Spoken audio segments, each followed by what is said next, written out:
السلام علیکم ورحمۃ اللہ وبرکاتہ۔ الحمد للہ نحمده ونستعینه ونستغفره ونؤمن به ونتوکل علیہ ونعوذ باللہ من شرور انفسنا ومن سیئات اعمالنا، من يهده الله فلا مضل له ومن يضلله فلا هادي له، ونشهد أن لا إله إلا الله وحده لا شريك له، ونشهد أن سيدنا ومولانا محمدا عبده ورسوله الذي أرسل بالحق بشيرا ونذيرا، أما بعد فقد قال الله تبارك وتعالى: أعوذ بالله من الشيطان الرجيم، بسم الله الرحمن الرحيم، يا أيها الذين آمنوا قوا أنفسكم وأهليكم نارا وقودها الناس والحجارة عليها ملائكة غلاظ شداد لا يعصون الله ما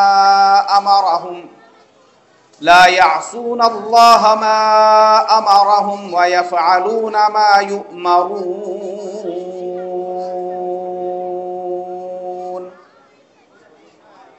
صدق اللہ العظیم۔ محترم بھائیوں، بزرگوں، دوستوں اور ہماری وہ تمام ماں بہنیں جو آج کے اس جلسے میں شرکت فرما رہی ہے، آپ کے اس سرزمین ممبرا پر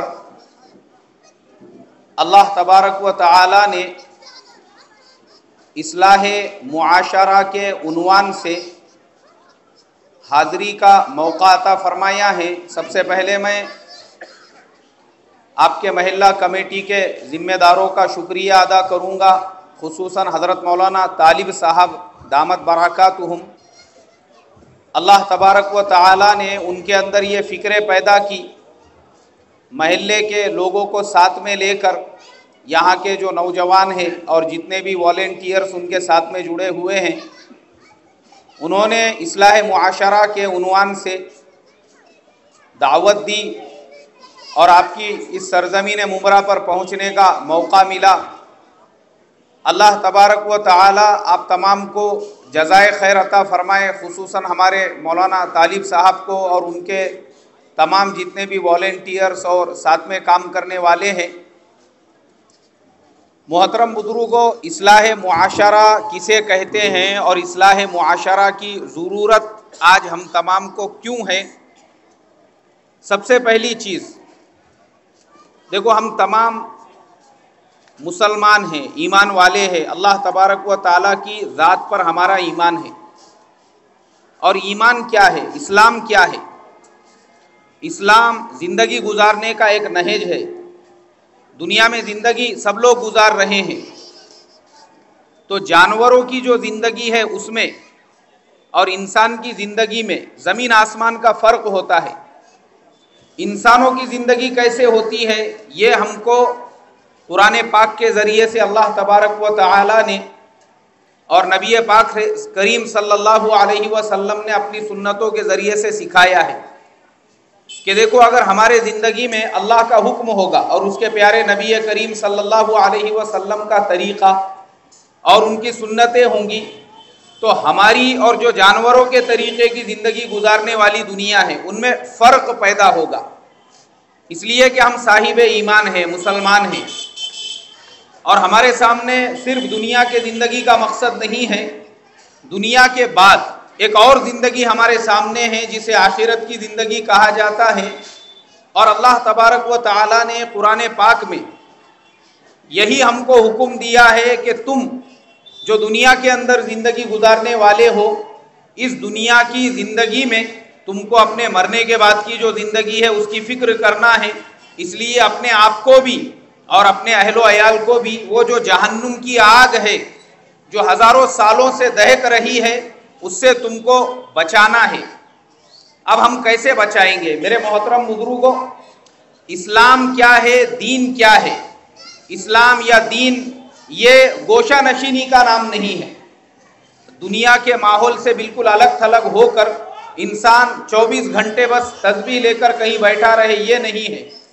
آپ جس لائف لائن میں زندگی گزار رہے ہو، آپ میں سے بہت سارے لوگ تاجر ہوں گے، آپ میں سے بہت سارے لوگ جاب کرنے والے ہوں گے، آپ میں سے بہت سارے لوگ اسٹوڈنٹس ہوں گے، آپ میں سے بہت سی ہماری ماں بہنیں ہوں گی جو گھروں میں رہتی ہے، اور بہت ساری ماں بہنیں وہ ہوں گی جو کسی اور زندگی یعنی کسی اور لائف لائن کے اندر لگی ہوں گی، جیسے کوئی کام کرتی ہوں گی، جاب کرتی ہوں گی، یا کوئی اسٹوڈنٹ ہوں گی، یا پھر کوئی تجارت وغیرہ بھی کرتی ہوں گی۔ چونکہ آج کا ہمارا زمانہ یہ ماڈرن زمانہ ہے جس کے اندر جو کام مسلمان مرد کر رہے ہیں ان میں سے بہت سارے شعبوں میں عورتیں بھی لگی ہوئی ہیں۔ اب یہ ہماری ذمہ داری بنتی ہے کہ ہم یہ پتہ کریں اور یہ تحقیق کریں کہ اسلام ہر لائن میں ہماری رہبری کیسے کرتا ہے، ہمارا گائیڈنس کیسے کرتا ہے۔ آج میرے محترم بزرگوں، جس زمانے میں میں اور آپ زندگی گزار رہے ہو یہ زمانہ فتنوں کا زمانہ ہے۔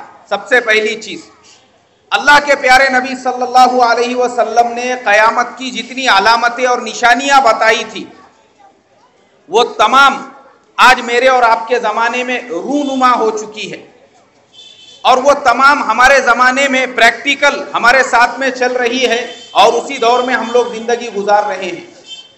اب دیکھو، ایک تو ہم کو اللہ کے حکموں پر بھی چلنا ہے، نبی پاک صلی اللہ علیہ وسلم کے طریقے کو بھی اختیار کرنا ہے۔ محترم بزرگوں، آج کے اس فتنے کے زمانے میں اگر ہم اللہ کے نبی صلی اللہ علیہ وسلم کے طریقوں پر اور اللہ کے حکموں پر چلتے ہیں، ہم کو ثواب کتنا ملے گا اور ہمارا نامہ اعمال وزندار کتنا ہوگا یہ بھی ہمیں معلوم ہونا چاہیے۔ اللہ کے پیارے نبی صلی اللہ علیہ وسلم نے اپنے صحابہ سے فرمایا تھا، میرے صحابہ، آج تم جتنا دین پر عمل کر رہے ہو، جتنے نیک اعمال کر رہے ہو، قیامت کے قریب ایک زمانہ ایسا آئے گا، اس زمانے میں اپنے ایمان کو بچانا اتنا ہی مشکل ہوگا جیسے ہاتھ میں آگ کا پکڑنا مشکل ہوتا ہے۔ اور پھر فرمایا، میرے صحابہ، اس زمانے میں کوئی مسلمان وہ دین کے لائن سے اتنا عمل کرے جتنا آج تم کر رہے ہو، اگر اس کا 10% بھی کوئی کرے گا، اللہ تبارک و تعالی تمہارے برابر ان کو ثواب عطا فرمائیں گے۔ آج میرے محترم بزرگوں، یہ بے دینی کی آگ لگی ہوئی ہے پوری دنیا کے اندر، آگ جو میں اور آپ اپنی آنکھوں سے اپنی نظروں سے دیکھ رہے ہیں، جو نبی کریم صلی اللہ علیہ وسلم نے فرمایا تھا، قیامت کے قریب ایک زمانہ ایسا آئے گا کہ فتنے ایک کے پیچھے ایک ایسے آئیں گے جیسے تسبیح ٹوٹنے کے بعد دانے کے پیچھے دانا گرتا ہے۔ آج ہم اسی زمانے میں زندگی گزار رہے ہیں۔ یہ فتنے نہیں تو کیا ہے؟ آج ہمارے زمانے کے اندر مسلمان صاحب ایمان ہوتے ہوئے بھی اللہ اس کے رسول کے احکامات سے دور زندگی گزار رہا ہے، اور یہ بھی اللہ کے نبی نے اپنی احادیث میں فرمایا ہے کہ قیامت کے قریب ایک زمانہ ایسا آئے گا کہ مسلمان صبح میں تو صاحب ایمان ہوگا لیکن رات آنے تک اس کا ایمان ختم ہو چکا ہوگا، اور مسلمان رات میں جب سوئے گا اس وقت تو صاحب ایمان ہوگا لیکن جب دن نکلے گا اس وقت تک کافر ہو چکا ہوگا۔ یہ تمام احادیث، یہ تمام وعیدیں میرے محترم بزرگوں، یہ تمام علامتیں کیوں بیان کی گئی؟ یہ میرے آقا صلی اللہ علیہ وسلم 1450 سال پہلے بتا کر گئے، لیکن میں اور آپ اپنی آنکھوں سے آج کے زمانے میں دیکھ رہے ہیں۔ ہمارے زبان سے بہت سارے ایسے کفریہ شرکیہ جملے نکل جاتے ہیں جس کی وجہ سے ہم کو یہ احساس بھی نہیں ہوتا ہے کہ ہم ایمان سے باہر آ چکے ہیں اور اسی حالت میں ہماری زندگی گزر رہی ہے۔ بیوی سے لڑائی جھگڑے کی حالت میں زبان سے کئی جملے ایسے نکل جاتے ہیں جس سے بیوی نکاح سے خارج ہو چکی ہوتی ہے، پھر بھی مسلمان اس سے تعلقات بنا رہا ہے، اس کو یہ احساس بھی نہیں ہے کہ جو تعلق میں بنا رہا ہوں وہ میرا تعلق زنا میں شمار ہو رہا ہے۔ یہ ہمارا زمانہ وہی فتنوں کا زمانہ ہے جو اللہ کے نبی نے فرمایا تھا۔ تو میری اور تمہاری زندگی ذمہ داری کیا بنتی ہے؟ ہماری ذمہ داری یہ بنتی ہے کہ ہم جس لائف لائن میں زندگی گزار رہے ہیں ہم کو اس کے اندر ملنگ نہیں بننا ہے، دنیا کی لائن کو بالکل ایک دم سے ترک نہیں کرنا ہے، اسی لائن میں رہتے ہوئے اللہ کے حکم اور نبی کریم صلی اللہ علیہ وسلم کے طریقے کو فالو کرنا ہے۔ آپ دکاندار ہیں، شریعت کے اندر دکانداری کے بڑے بڑے فضائل ہیں۔ اللہ کے نبی صلی اللہ علیہ وسلم نے فرمایا جو مسلمان ایمانداری سے تجارت کرے، اپنی تجارت میں خیانت نہ کرے، کل قیامت کے دن اللہ تبارک و تعالی اس کا حشر انبیاء اور شہداء کے ساتھ فرمائیں۔ اب مجھے آپ بتائیے، یہ فضیلت اللہ کے نبی نے ایک امام کے لیے نہیں بیان فرمائی، بچوں کو پڑھانے والے ایک معلم کے لیے نہیں بیان فرمائی، بلکہ یہ فضیلت دکان کے کاؤنٹر پہ بیٹھنے والے ایک بزنس مین کے لیے بیان فرمائی۔ اب مجھے آپ بتائیے، اگر ہم میں سے ہر مسلمان جو دکان کے کاؤنٹر پہ بیٹھنے والا ہے وہ صرف اس ایک سنت کو اللہ کے نبی کی زندہ کر دے اور ایمانداری سے تجارت کرے، ایمانداری کی تجارت کیا ہوتی ہے وہ بھی میں آپ کو بتاتا ہوں۔ آپ گیہوں چاول وغیرہ کا کاروبار کر رہے ہیں تو اپنے کسٹمر کو جو کوالٹی کا اناج ہے وہی ہم بیچیں۔ آج کے زمانے میں خیانتیں عام ہو چکی ہے، جو راشن کا مال آتا ہے لوگ اس کو بھی کرانہ دکانوں کے اوپر دھڑلے سے دوسرے چیزوں کی جو قیمتیں ہوتی ہے اس ریٹ کے اندر بیچ رہے ہیں۔ یہ سراسر خیانت ہے۔ یہ اللہ کے نبی نے اس سے منع فرمایا ہے، ارے آپ ایمانداری سے تجارت کرو، آپ کا حشر انبیاء اور شہداء کے ساتھ میں ہوگا۔ پچھلے ہفتے کی بات ہے، ایک مسلم نوجوان جو دودھ کی ڈیری چلاتا ہے اس نے میرے سے یہ سوال کیا اور کہا کہ مولانا صاحب میں بہت بڑا تقوی والا پرہیزگار انسان نہیں ہوں، میں سنتوں کا بھی زیادہ اہتمام کرنے والا نہیں ہوں، ایک نارمل مسلمان ہوں جیسے عام مسلمان ہوتے ہیں، میں ان کے جیسا ہوں، لیکن جس وقت میں نے دودھ کے ڈیری کی بنیاد رکھا تھا صرف ایک نیت کی تھی کہ اے اللہ جیسا تیرے نبی کریم صلی اللہ علیہ وسلم نے بغیر پانی ملائے کے دودھ بیچنے کا حکم دیا ہے میں ویسی ہی تجارت کروں گا اور ایک قطرہ بھی دودھ کے اندر نہیں ملاؤں گا۔ بولے مولانا مجھے آج اتنے سال ہو چکے ہیں میں نے ایک قطرہ بھی پانی کا دودھ میں نہیں ملایا، میں ویسے ہی دودھ بیچ رہا ہوں، کیا میرے لیے بھی کوئی فضیلت ہے حدیث کے اندر؟ ارے میں نے کہا بھائی تیرے جیسے ایماندار تاجر کے لیے آج 2017 کے زمانے میں کہاں سے ایسے ایماندار تاجر ملتے ہیں؟ آج کے زمانے میں ملنا مشکل ہے۔ کون سا ایسا دودھ والا ہوگا جو بغیر پانی ملائے کے دودھ بیچتا ہوگا یا دودھ نہیں بیچتا ہوگا؟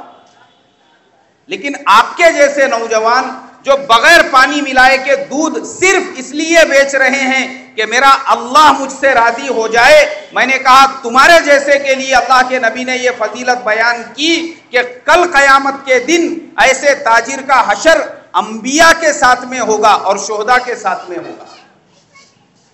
آج محترم بزرگوں یہ بھی ہمارے معاشرے سے جڑی ہوئی ایک چیز ہے۔ آپ جس زندگی کے لائن میں زندگی گزار رہے ہو، جس لائف لائن کے اندر آپ اپنے معاملات کو اس کے اندر درست رکھے، چاہے آپ کسی لائن کی تجارت کرنے والے ہو، ارے فضیلت ہے آپ کے لیے۔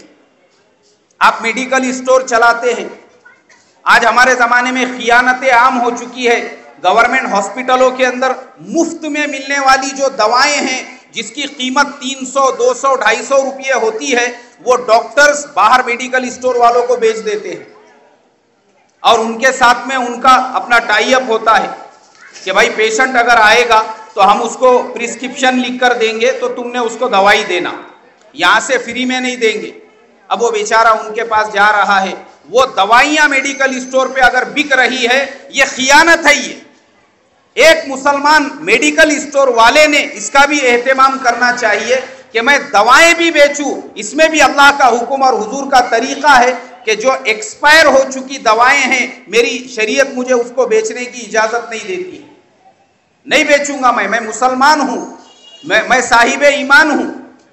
اگر ایک میڈیکل اسٹور والے مسلمان کے اندر یہ احساس پیدا ہو جائے، یاد رکھو اس کا دوا گولی بیچنا بھی اس کو کل قیامت کے دن انبیاء اور شہداء کی صف کے اندر کھڑا کرے گا۔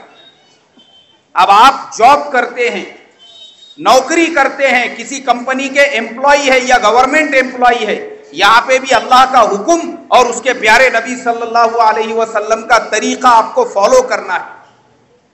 8 گھنٹے کی آپ کی اگر ڈیوٹی ہے، فرض ہے آپ کے اوپر، آپ 7.25 گھنٹے کی ڈیوٹی نہیں کر سکتے،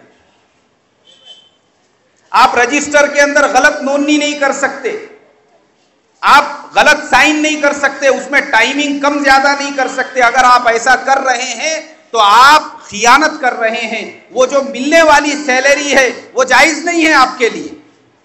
اور یاد رکھو مسلمان وہ تقریر سے نہیں پہچانا جاتا، وہ جبے سے نہیں پہچانا جاتا، وہ عمامے سے نہیں پہچانا جاتا، وہ ٹوپی سے نہیں پہچانا جاتا، مسلمان اپنے عمل سے پہچانا جاتا ہے۔ کیسے پہچانا جاتا بھائی؟ آپ کا پریکٹیکل عمل کیسا ہے؟ میں آپ کو پرسوں کے دن کی مثال دیتا ہوں۔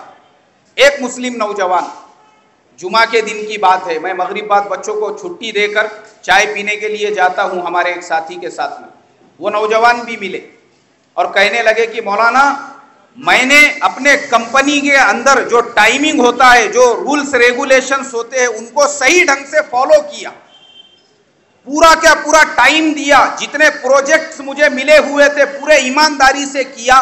وہ میری ایمانداری سے خوش ہو کر کمپنی والوں نے آج پورے امپلائیز کے سامنے میری تعریف کی اور مجھے یہ انعام دیا۔ میں نے کہا ماشاء اللہ، تمہارا یہ انعام لینا، یہ انعام تو معمولی انعام ہے، اس لیے کہ یہ انعام چند دنوں میں ختم ہو جائے گا، لیکن تم نے اپنے اسلام کی جو تبلیغ کی ہے غیروں کے سامنے، تم نے پریکٹیکل سب کے سامنے بتایا کہ ایک مسلمان کیسے ہوتا ہے، اس کا جو اثر دوسروں پر پڑے گا۔ کیونکہ آج میرے محترم بزرگوں، مسلمانوں کو اس بات کی سب سے زیادہ ضرورت ہے کہ وہ اپنے پریکٹیکل عمل کے ذریعے سے ہمارے جو غیر ایمان والے بھائی ہیں ان کو بتائے کہ مسلمان کیسے ہوتا ہے۔ میں نے کہا تمہارے اسلام کا جو امپریشن ان کے اوپر پڑا کہ یہ مسلمان ایسے ہوتا ہے، ایسا امپلائی ہوتا ہے جو 1 منٹ بھی ادھر کھاڑ کھوڑ نہیں کرتا، جو 5 منٹ کی بھی ٹائمنگ کے اندر جو ہے اوپر نیچ نہیں کرتا، پوری ایمانداری کے ساتھ وقت دیتا ہے، ملے ہوئے پروجیکٹ کو پورا کرتا ہے، تمہارا یہ عمل کل قیامت کے دن تمہارے جنت میں جانے کا بھی ذریعہ بنے گا، اور جو دوسرے غیر ایمان والے بھائی ہیں ان کی غلط فہمیاں دور کرنے کا بھی ذریعہ بنے گا، اور ان کے ایمان سے اور اسلام سے قریب آنے کا بھی ذریعہ بنے گا۔ اصل یہ ہے میرے محترم بزرگوں، اگر آپ امپلائی ہے تو بھی آپ کے اوپر یہ فرض بنتا ہے، آپ پوری ایمانداری کے ساتھ جس مالک کے پاس کام کر رہے ہو، جس کی دکان پہ جاب کر رہے ہو، جس کے کارخانے میں جاب کر رہے ہو، جس کے آفس کے آپ ملازم ہو، آپ کی ذمہ داری بنتی ہے پوری ایمانداری کے ساتھ میں آپ جتنے گھنٹے کی ڈیوٹی آپ کی طے ہے پورا ٹائم آپ اس کو دیں، اس میں خیانت نہ کریں۔ اور اگر آپ کو چھٹی چاہیے آپ مانگ کر لے سکتے ہیں، اس میں کوئی حرج نہیں ہے۔ یہ مسلمان ایسے ہوتا ہے کسی بھی لائن میں ہو۔ اب آپ بلڈر ہیں، کنسٹرکشن کا کام کرتے ہیں، یہاں پر بھی اللہ کے نبی کا طریقہ اور نبی کریم صلی اللہ علیہ وسلم کی سنت ہے آپ کے ساتھ کہ جن لوگوں کو آپ مکانات بیچ رہے ہو، جیسا آپ نے کہا تھا جتنے اسکوائر فٹ دیں گے آپ برابر ان کو اتنا ہی مکان دو۔ اگر آپ نے پہلے ان سے کمٹمنٹ کیا تھا کہ ہم آپ کو 24 گھنٹے پانی دیں گے، یہ فرض ہے آپ کے اوپر ان کو 24 گھنٹے پانی دو۔ اگر آپ نے یہ کہا تھا کہ ہم آپ کو پارکنگ دیں گے، فرض ہے آپ کے اوپر ان کو پارکنگ بھی دو، پارکنگ کی جگہ بتا کر اس میں بعد میں دکانیں مت بناؤ۔ مسلمان اپنے عمل سے جانا جاتا ہے، مسلمان تقریر سے نہیں جانا جاتا، مسلمان جبے سے نہیں پہچانا جاتا، مسلمان کیسے پہچانا جاتا ہے بھائی؟ ارے بھائی بولو نا، اپنے پریکٹیکل عمل سے مسلمان کا عمل کیسا ہے؟ ارے آپ عمل کر کے بتاؤ. لوگ بغیر تقریر کے ہاتھ پھیلا کے آپ کے سامنے آئیں گے اور کہیں گے کہ بھائی تم ہمارے کو کلمہ پڑھا دو بس. اور میں آپ کو مثال دے کے بتاتا ہوں. چند سال پہلے ہم لوگ چلے کی جماعت میں چل رہے تھے تو چنئی کا ہمارا سفر ہو رہا تھا. ریزرویشن نہیں ملنے کی وجہ سے سب ساتھی جنرل ڈبے کے اندر بیٹھے ہوئے تھے. اب ساتھی کیونکہ 3 دن کا سفر تھا, نمازیں پڑھنے لگے. مغرب کی نماز ڈبے میں ہی, عشاء کی نماز ڈبے میں ہی, فجر کی نماز ڈبے میں ہی. اب وہ پورے ڈبے میں کے جو لوگ تھے وہ عمل دیکھنے لگے. عمل, یہ لوگ کیسا عمل کرنے والے ہیں. اور اتفاق کی بات, وہ ٹرین چنئی پہنچنے سے پہلے, تھوڑا پہلے پٹریوں سے نیچے اتر گئی. بہت سارے ڈبے اس کے زمین سے نیچے چلے گئے. لیکن خدا کا احسان دیکھو, یہ سب اللہ کے طرف کی باتیں ہوتی ہے. ہمارا جو ڈبہ تھا, وہ جو کرنٹ کے کھمبے ہوتے ہیں, اس کو ایسا ٹک گیا وہ, یعنی اس کا سہارا مل گیا, اس لیے وہ الٹ پلٹ نہیں ہوا نیچے, ورنہ گاڑی اوپر کے حصے میں تھی. اس کو اٹک گیا وہ, اور اٹکنے کی وجہ سے وہیں پہ رک گیا. تو ہمارے ڈبے کے جو تمام لوگ تھے, سارے غیر مسلم, سارے جتنے بھی تھے, وہ فوراً نیچے اترے. لیکن میں آپ کو بتا دوں, جتنے غیر مسلم تھے, اللہ ہم کو معاف کرے کہ جماعت کے ساتھیوں کے سامنے وہ ایسے لمبے لمبے سو گئے اور ان کے ہاتھ پیر ایسے جوڑنے لگے اور کہنے لگے کہ تم لوگوں کی ہی وجہ سے ہمارے اس ڈبے کی حفاظت ہوئی.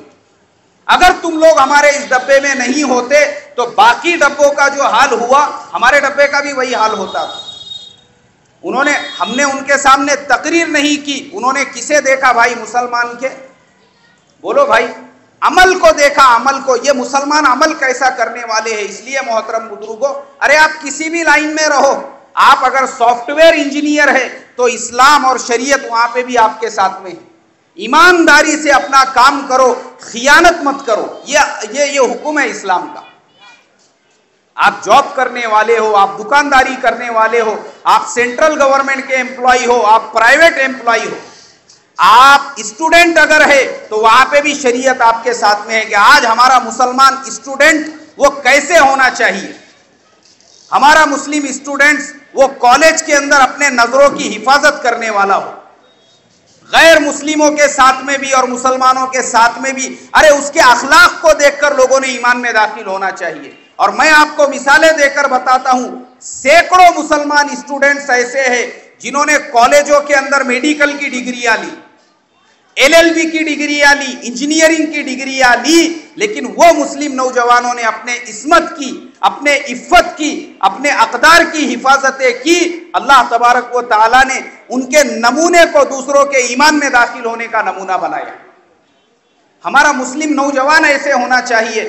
آج ہمارے نوجوانوں کو جب میں دیکھتا ہوں کہ وہ IPL کی وجہ سے مسجدیں ویران پڑی ہوئی ہے, کہاں ہے ہمارے نوجوان؟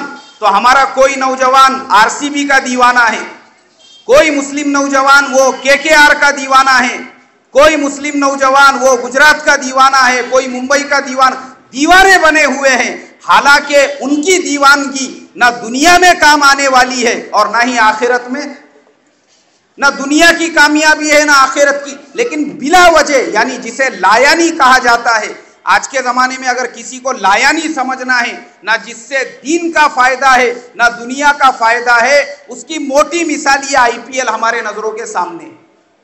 اور ہمارے مسلم نوجوان یہ IPL کے چکر میں نمازیں, اپنی نمازوں کا جنازہ نکال رہے ہیں. عشاء کی نمازیں تو ختم ہو چکی ہے, نوجوانوں نماز پڑھنے کے لیے تیار نہیں ہے. نہ اس سے دین کا فائدہ نہ دنیا کا فائدہ. اور دین دنیا کے علاوہ محترم بزرگوں, وہ مسلمان جو پریکٹیکل مطلب اس کے سٹے میں, اس کے جوئے میں لگے ہوئے ہیں, اللہ معاف کرے, اللہ ہماری حفاظتیں کرے, ان کے فلیٹ بک چکے ہیں,